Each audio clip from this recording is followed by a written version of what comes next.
Hey everybody. So Life Lesson Friday uh, for March 18th. If you're going to be average, be the right kind of average.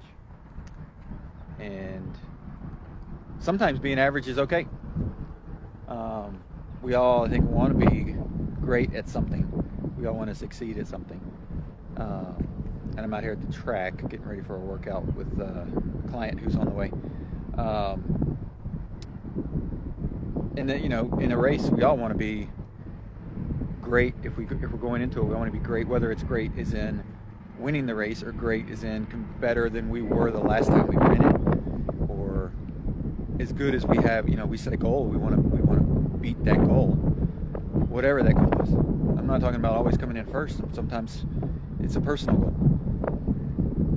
But what you want to do as far as average, think about it. If you think about it like in school.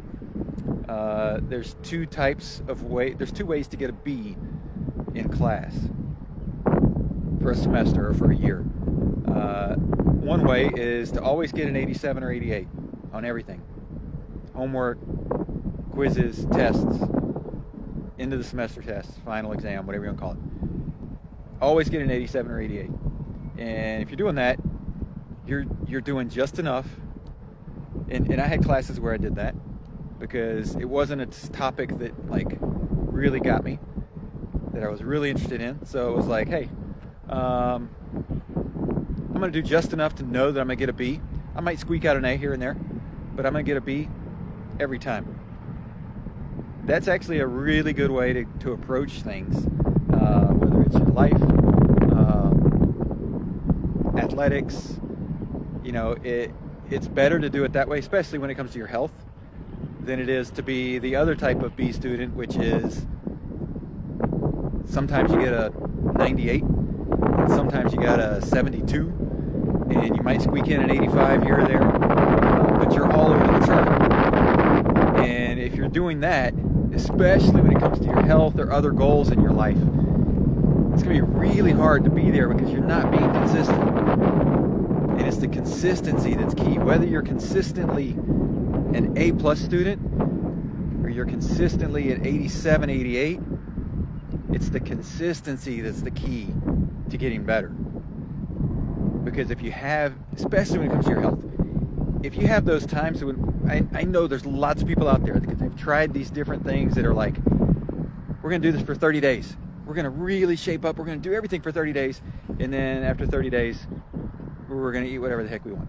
And we're going to stop exercising because it's not really a habit after 30 days. And we're going to blow everything away. And everything we tried to do during that time where we were trying to be an A+, doing everything at 100%, and then all of a sudden it all falls apart. And within 2 weeks, you're back to where you started before you started the 30-day deal. And that's not good.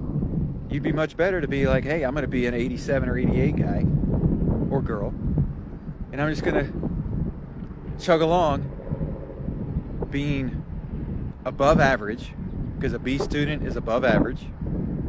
Technically, a C is average. So a B student is above average. You're chugging along every time being above average. You're never going to have your ups and downs. You're never going to have your highs and lows. It's going to be really hard for you to have that big issue that throws everything out of whack. And so if you're having the big swings and the big ups and downs, that's not good. You need to get your life under control, whatever it is. If you're an athlete, you need to get your training under control. You need to get your mindset under control. If it's food, you need to get your food under control. You need to stop having those big swings. If it's alcohol and you're having those binge nights, you need to take care of that because it's affecting other parts of your life. And it's affecting your mental preparation for your life, your career, your spouse, your relationships, whatever it is. It's all a part of it if you're living your life that way. And so the first thing to do is just try to be average. And if you can be average all the time, then you take it to the next step and you try to be above average. And once you can be at that 87, 88 all the time, and you really want to be successful at whatever that part is, then you start going for the 95s. Then you start going for the 96s, 97s, and you start trying to be consistently above average all the time. Once you can get there, you're going to find success in whatever that area aspect of your life is. Don't try to do too much at once, but avoid those big drops. And really avoid those big swings up, because those things can be misleading and they can get you all hyped up like, oh my gosh, I made it, I passed over all this other stuff, and then the next one you fall apart because you're not actually consistent in what you're doing. You just got lucky, right? You're not actually consistent, you just got lucky. And we don't want that. We don't want to live on luck. We want to live on consistency and always performing to our best. So be the right kind of average if you're out there, and strive to be above average.